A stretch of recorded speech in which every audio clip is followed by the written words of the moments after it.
Hello everyone, I am Urologist Ömür Erdem Akkaya. Today I am going to talk to you about a different topic, which is the gut microbiota, that is, the gut flora. Can the microbes living in the gut lower our testosterone? And can this cause us to become depressed? I am going to talk about a new study from 2022. The relationship between gut microbiota and testosterone and the relationship between testosterone and depression are topics that has been studied for a long time. But this serious, evidence-based study was conducted for the first time. What's unique about the study is this. The stools of people who are both depressed and have low testosterone levels are taken and given to mice. And these mice, after a period of time, start to develop depressive behaviors, and it's observed that the testosterone drops. They say, is this caused by a microbe in the gut? They investigate that and isolate a microbe. It is a mycobacterium, and they have identified its enzyme. To find out if this enzyme was really the cause, they genetically transferred the ability to produce this enzyme to another microbe. They found that this other microbe also lowered testosterone levels in mice and made them depressed. So here is what they prove: a microbe in the gut can lower testosterone levels, which can lead to depression. It's not that everyone with low testosterone becomes depressed. But it has been shown that the depression that develops after ingestion of this bacterium can be corrected by testosterone treatment. And when testosterone is given to mice, the depression has been shown to improve.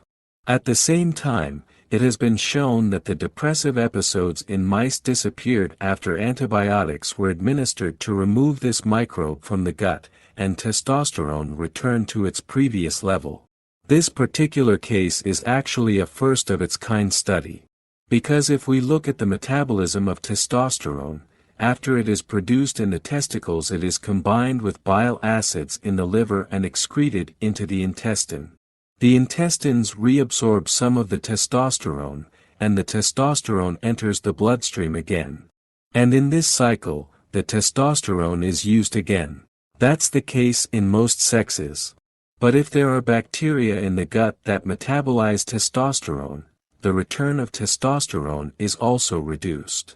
This does not necessarily lead to depression, but it can be responsible for low testosterone of unknown cause.